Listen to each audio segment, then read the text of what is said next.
Olá pessoal, boa tarde. Vamos dar início à nossa 16ª aula do nosso curso de Álgebra Linear para Computação. E nesta aula nós vamos introduzir um tópico novo que tem como título as transformações lineares. Tá?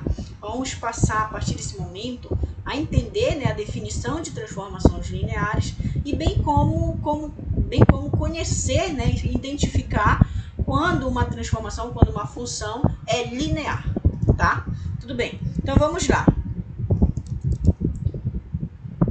Bem, pessoal, neste tópico veremos alguns conceitos básicos sobre transformações lineares, os quais são aplicações entre espaços vetoriais.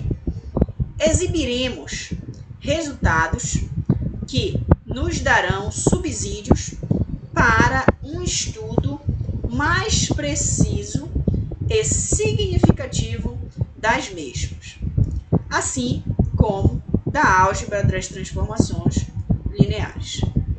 Então vamos lá começar com essas preliminares. Bem, pessoal, vamos começar com a definição e alguns exemplos. Olha, considere U e V espaços vetoriais sobre um corpo K. A gente já sabe que esse corpo pode ser um conjunto dos números reais ou um complexo. Bem, disse que uma aplicação que eu vou denotar de T de U em V, a gente vai ler exatamente assim, T de U em V, é uma transformação linear se T satisfaz as seguintes condições. Quais seriam essas condições para essa aplicação ser uma aplicação linear? Uma transformação linear. Bem, a condição é o seguinte: para qualquer vetores U1 e U2, qualquer que sejam esses vetores em U, e um escalar no corpo, nós vamos ter que satisfazer o seguinte: e T aplicado na soma de U1 com U2 é igual a T aplicado em U1 mais T aplicado em U2. E T aplicado na multiplicação de um escalar pelo vetor U é o escalar multiplicado por T aplicado em U. Tá? Então, observe quais são as duas condições para ser linear, uma transformação linear. De certa forma, está dizendo, a transformação aplicada na soma de vetores é a soma das transformações. E a transformação aplicada na multiplicação de um escalar por um vetor é o escalar multiplicado pela transformação aplicada no vetor. Certo? Então, de certa forma, está dizendo o seguinte: se você tem que aqui você tem o seu conjunto U, aqui o seu conjunto V, então o seu espaço vetorial, U e V, e aí você pega os elementos U1, U2. Se é um espaço vetorial, então significa que a soma de dois vetores aqui vai estar aqui dentro e a multiplicação do escalar também está aqui dentro. Aí você calcula, através da regra da transformação, quem são as imagens, quem é as imagens desses elementos. Então, a imagem de T de U1 vai cair aqui dentro do seu espaço vetorial V, a imagem do 2 cai aqui dentro, e aí meio que diz o seguinte: para ser transformação linear, uma vez que a imagem de U1 e U2 está aqui dentro, a imagem da soma também tem que estar aqui dentro. E mais ainda, a soma, a T aplicado nessa soma é a soma desses dois, da imagem de U com a imagem de U2. Tá? E a mesma coisa acontece aqui. Se αU está aqui no domínio, o T aplicado em αU vai cair aqui dentro, uma vez que a T de U também vai estar aqui, esqueci de colocar, mas a T de U vai estar aqui. E além disso, T aplicado em αU é αT de U. Então, a gente pode entender, pessoal, no fundo, uma transformação como se fosse uma função, tá? É uma função que vai associar, claro, um elemento de um espaço vetorial num outro, tá? Esse espaço vetorial pode ser diverso. Se a gente tivesse o espaço do conjunto de números reais, então a gente poderia entender realmente como se fosse uma função real. Se a gente está saindo, por exemplo, de R e associando um cara no R3, então a transformação a gente poderia entender como se fosse uma função vetorial de uma variável. Se a gente está pegando um vetor do R2, levando um cara no R2, então a gente poderia entender essa transformação como se fosse uma função vetorial de várias variáveis, tá? Então, e isso saindo, podemos ir para outros espaços, espaço das matrizes, espaço das funções, enfim, a gente vai meio que mesclar isso daí. Mas o fato que a gente quer entender é o seguinte: para ser uma transformação linear, essas duas condições precisam ser satisfeitas, tá? Perfeito. E uma aplicação T de U e V é linear se preserva as operações do espaço vetorial, a adição e a multiplicação por escalar, né? É o que a gente pode ver aí acima, né? No fundo, está dizendo o seguinte, né? Que se a soma está no espaço, né? A imagem dele também precisa estar no V, né? Então, se T de... Observe aqui, ó. Se T de U1 e T de U2 está em V, então a soma de T de 1 com T de U2, que na verdade é a T aplicada na soma de 1 com U2, precisa estar aqui, né? E a mesma coisa com relação à multiplicação por escalar. Se T de U está aqui, então alfa vezes T de U precisa estar aqui. Então, de certa forma, o fato de T ser linear significa que ela preserva as operações, né, da adição e multiplicação por escalar. Certo? Perfeito. E uma observação importante, pessoal, é o seguinte, que uma transformação T de U em V é linear se e somente se. Aqui, pessoal, o que a gente está trazendo aqui? É uma forma compacta de você provar as duas condições aqui, a I e a 2I, de uma única forma, de uma única vez, desculpa.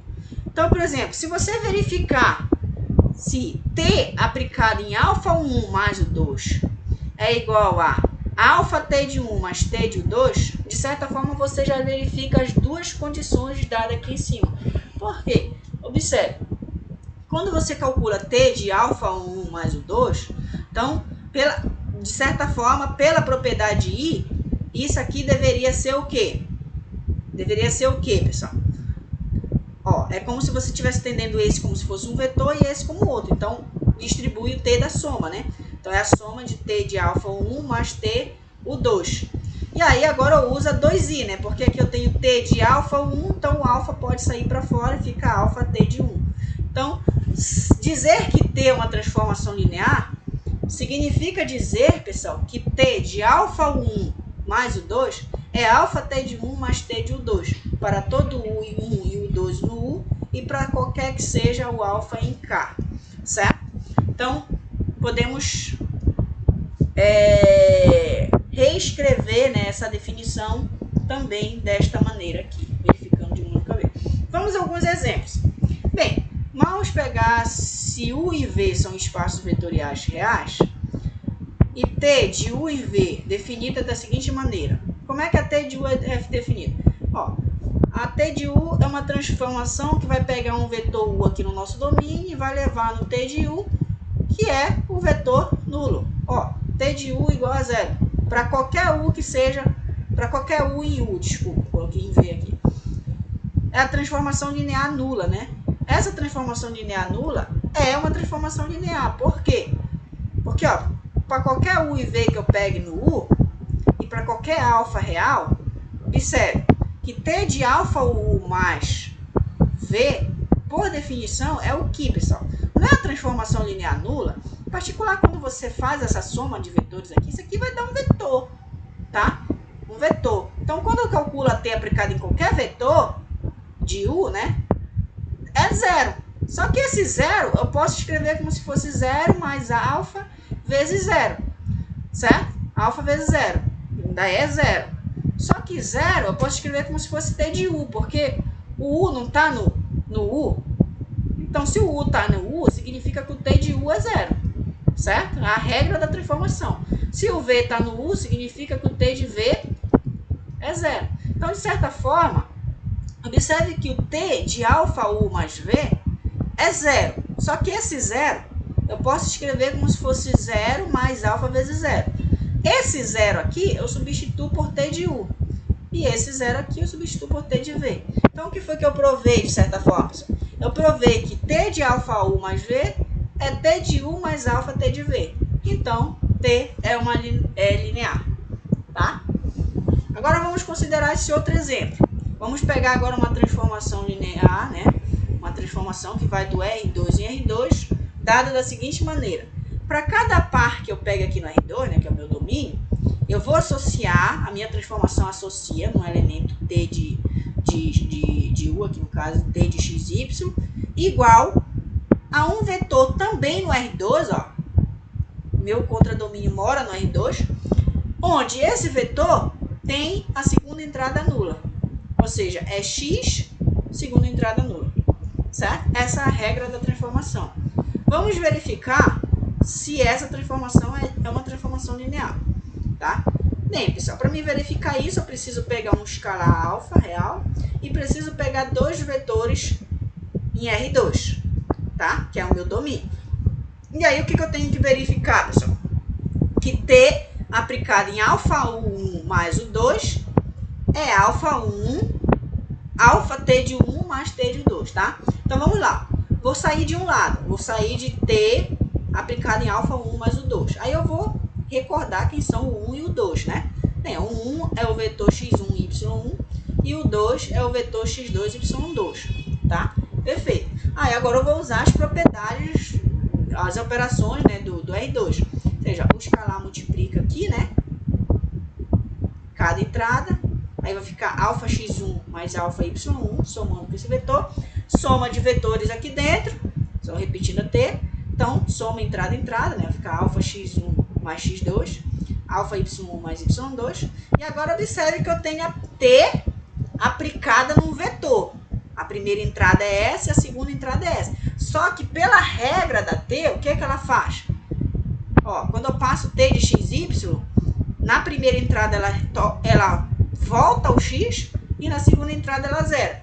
Então, pela regra, por definição, né, na primeira entrada ela volta ao x, observe, e na segunda entrada ela zera. Então, é isso. Só que agora eu vou usar novamente as propriedades, né, do R2. Que aí observe que eu posso separar esse vetor, né, dado dessa seguinte forma. Ou seja, é alfa x1, 0, mais x2, 0. Né? Porque se eu somar, volta para cá, né? Alfa x1 mais x2, 0 mais 0 dá 0. Perfeito. E aí, novamente, por propriedade das operações do R2, eu posso tirar esse escalar aqui para cá, né? Então, faço alfa x1, 0, né? Porque se eu multiplicar de volta, volta com alfa x1 e 0, né? E aí, só basta recordar uma coisa. Por definição, pessoal, quem é x1, né? 0. Eu não poderia dizer que é o T aplicado em x1, y1, porque pela propriedade, né? Pela regra da transformação, o que é a T aplicada em x1, y1? Ela volta ao x1 e zera a segunda entrada, certo? E quem é x2, 0. É o T aplicado em x2, y2. Eu posso dizer isso, né? Porque, pela regra da T, ela volta ao x2 e zera a segunda entrada. Então, vale essa igualdade. E o que a gente provou, de certa forma, pessoal? Uma vez que T de x1, y1, quem é x1, y1, pessoal? É o 1, né? E quem é x2, y2? É o 2, né? Então, isso aqui é alfa T de 1 mais T o 2. Então, olha que a gente acabou provando, pessoal, que T aplicado em alfa 1 mais o 2 é alfa T de 1 mais T de 2. Então, a gente acabou provando que essa transformação é uma transformação linear.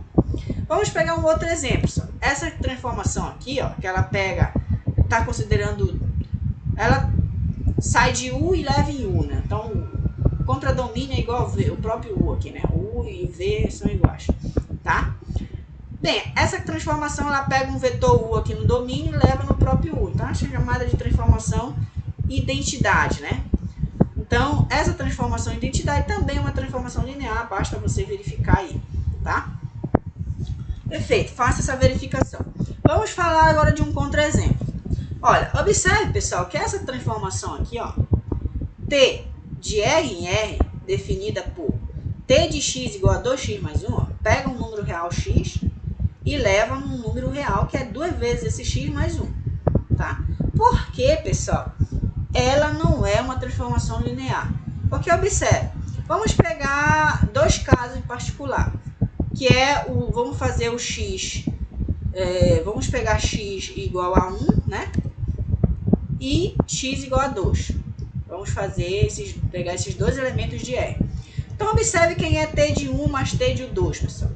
Bem, o t de 1 é a t aplicada em 1. Então, se eu estou passando 1 aqui, eu passo 1 aqui. Então, vai ficar 2 vezes q mais 1, que dá 3. E quem é o t de 2, pessoal? Se eu estou passando 2 aqui, então vai ficar, passa 2 aqui, né? Então, no lugar do x eu coloco 2. Então, vai ficar 2 vezes 2 mais 1, que dá 2 vezes 2, 4, mais 1 dá 5. Então, observe que t de 1 mais t de 2 dá 3 mais 5, que de certa forma isso aqui vai dar 8, tá? Para que isso fosse uma transformação linear, isso daqui teria que ser exatamente t de 1 mais 2, né?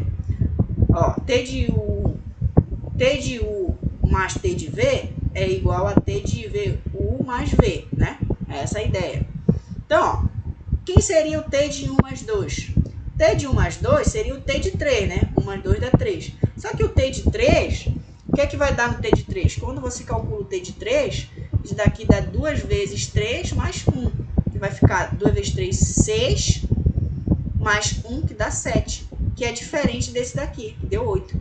Então, observe que o t de 1 mais 2 é diferente do t de 1 mais t de 2. Então, isso daqui fere a condição I, né? Então, se I não ocorre, significa que essa transformação linear não é uma... Quer dizer, essa transformação não é uma transformação linear, tá? E observe, para você mostrar que não é, basta você encontrar um contra-exemplo desse daqui. É claro que pode ter outros, né? Mas basta você exibir um. Exibir um já era, tá? Você já mostra que não é. Um outro exemplo, ó. Vamos pegar a transformação do R2 e R2, onde ela vai pegar um elemento do R2 e vai associar um outro elemento no R2, que é a T aplicado nesse cara aqui, que é dada da seguinte forma. A primeira entrada do elemento do R2 é o quadrado do x, e a segunda entrada é x mais y.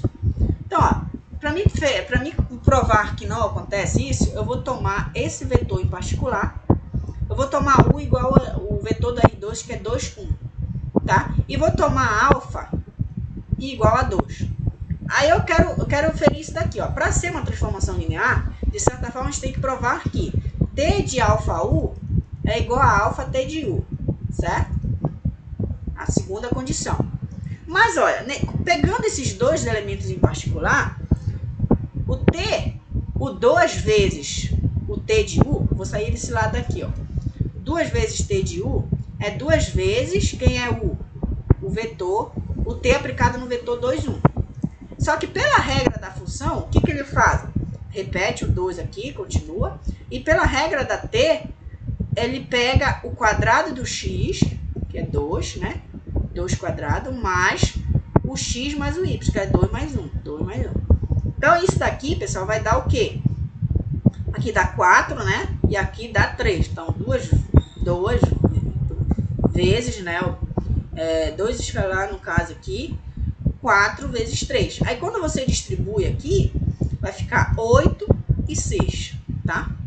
Perfeito. Agora, vamos calcular o outro lado, que é t aplicado em alfa u. Nesse caso, o alfa é 2, então é t aplicado em 2u. Recordando que o vetor u é 2, 1, então você faz a distribuição aqui, vai ficar 4, 1, né? Então, é o t aplicado no vetor 4, 2. O t aplicado no 4, 2, qual é a regra? O que ela faz?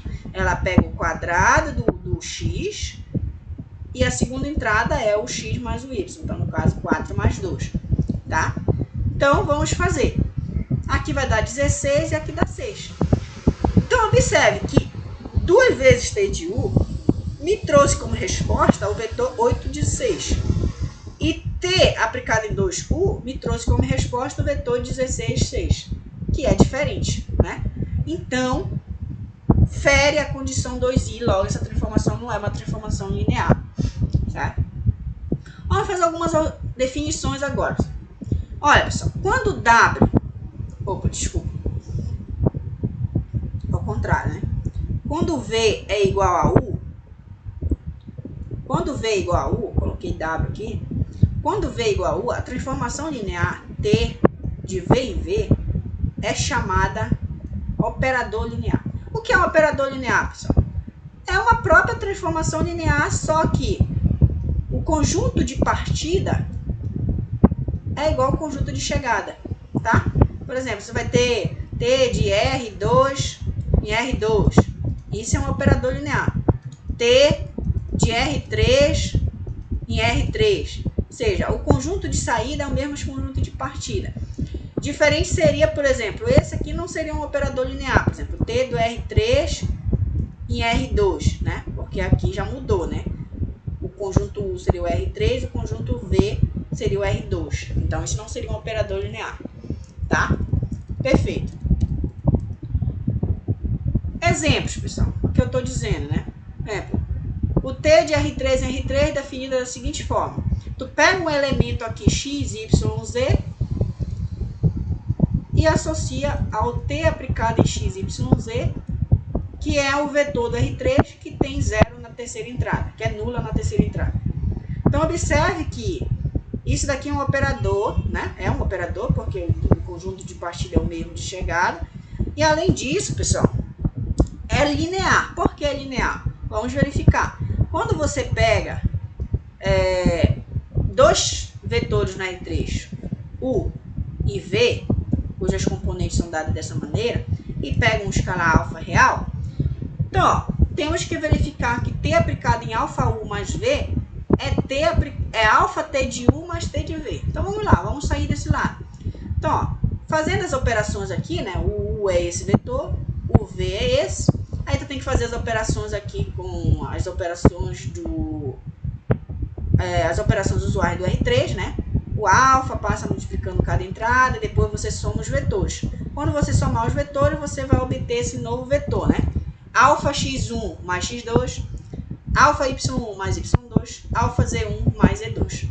Aí agora você usa a regra da T para determinar quem é a T aplicada nesse vetor aqui. O que a regra da T fala?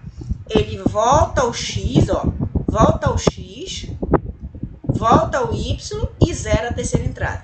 Então, ó, volta ao x, volta ao y e zera a terceira entrada. Agora é só você usar as propriedades novamente do conjunto das operações do usuário do R3 e separar, né? Observe que eu posso escrever isso aqui assim, né? Porque se eu multiplicar aqui alfa x1, depois somar com esse, volta para cá. Alfa y1, depois me somar com esse, volta para cá. Tá? E 0 mais 0 dá 0. Então, posso escrever assim. Só o que é isso aqui, pessoal? Observe. Não é o T aplicado em U? Porque o T aplicado em U é o T aplicado em x1, y1, z1. Que torna o x1 e o y1 e zera a terceira entrada.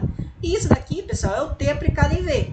Porque o T de V é o T aplicado em x2, y2, z2, que pela regra torna o x2, torna o y2 e zera a terceira entrada.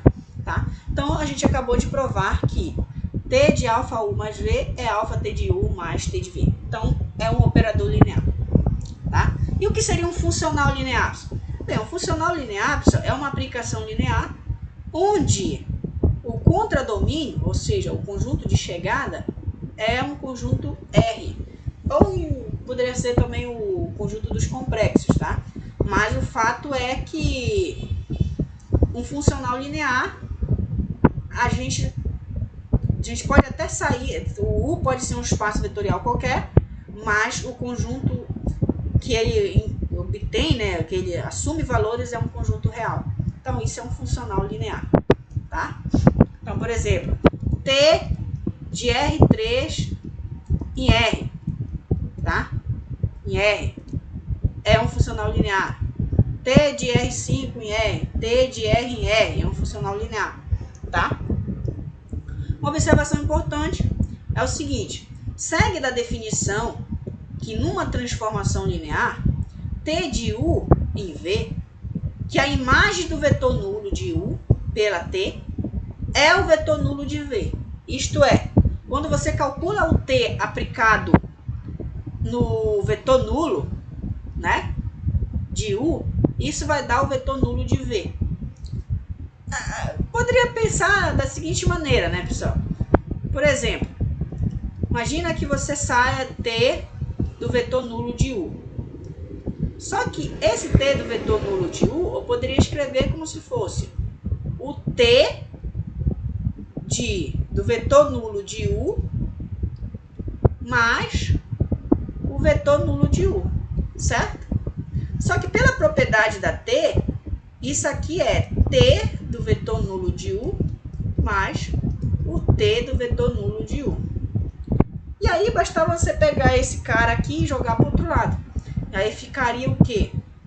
Ó, quando eu jogar para cá, vai ficar esse menos esse. É 1 vezes ele menos ele. Então aqui vai dar só o vetor nulo de V, que é igual ao T do vetor nulo de U. Então eu peguei um desses e joguei para cá. Aí quando eu pegar para cá vai ficar só, vai dar 0, né? E aqui vai ficar T do vetor nulo de U. Então, por que eu estou colocando U e V, né? Porque só para você diferenciar o que está no domínio e o que está no contradomínio. Então, o vetor nulo de U está no domínio, né? Porque a T vai de U em V. E o vetor nulo de V está aqui. Então, a imagem do vetor nulo é o vetor nulo. Então, isso é importante, pessoal, porque desta maneira, você já pode meio, em certos momentos, eu peço para vocês, verifique que uma certa transformação é uma transformação linear. Você pode fazer um teste, certo? Por exemplo, você verifica que a imagem do vetor nulo é o vetor nulo. Se isso não for verdade, você já pode descartar. Essa transformação não é uma transformação linear. Por exemplo, olha só. Imagine que você tenha uma transformação dada dessa maneira, T de R3 em R. Aí, ou seja, pega um cara no R3 e vai associar no valor real. Como é esse valor real? Você pega as componentes do vetor e soma. Não, pega a primeira e a segunda, pega o x, que é a primeira componente do vetor, soma com a terceira componente do vetor, que é o z, e soma com 3, tá? Essa é a regra dessa transformação. Aí eu afirmo, pessoal, essa transformação aqui não é uma transformação linear. Por quê, pessoal? Olha, para mim verificar isso, eu vou usar essa propriedade aqui, ó. Vou calcular a imagem do vetor nulo de U. Então, eu pego o vetor nulo do R3, que no caso é o 0, 0, 0, e calculo a imagem dele. Pela regra da transformação, ó, dá 0, então aqui o x é 0 e o z também é 0. Então, vai ficar 0 mais 3, que é 3, que é diferente do vetor nulo de R, que é o 0, certo? Então, ó, o t do 0 não vai no 0. Então, desta maneira, por esta observação aqui, eu já posso concluir que esta transformação aqui não é uma transformação linear. Assim como, pessoal, olha só esse outro exemplo. Por exemplo, uma T do R2 no R2. Então, para ser uma transformação, o T do vetor nulo tem que dar o vetor nulo. Mas quando eu calculo o T do 0, 0, ou seja, eu estou fazendo x igual a 0 e y igual a 0. Pela regra da transformação, volta para o quê? 0 mais 1, 0 mais 2. Só que isso aqui vai dar o vetor o quê? 1, 2, que é diferente do vetor nulo do R2, que é o conjunto de chegada, certo? Então, ó, o T do vetor nulo do R2 é diferente do vetor nulo do R2, no caso do contradomínio. Logo, isso daqui não é uma transformação linear. É uma forma de você verificar, certo? Se é ou não é uma transformação linear. Bem, pessoal, é isso que nós pretenderíamos falar nessa aula. Espero que vocês tenham entendido, conhecer, né, quais são a definição, né, de ser uma transformação linear. Estude um pouco mais. Transformação linear é como se fosse uma função, só que, claro, que as regras vai mudando, né? Você vai saindo de um espaço, vai para outro. Você pode levar a cara do R2 no R3, do R2 no R4, do R4 no R3, no R1, enfim. Então, você pode meio que ficar trabalhando e sair de um espaço e ir para o outro. Então, essa transformação linear em meios são essas aplicações, esses espaços vetoriais. E isso vai mudar muito, né, das operações que a gente define em cada espaço, certo? Eu espero que vocês tenham entendido e até a próxima aula.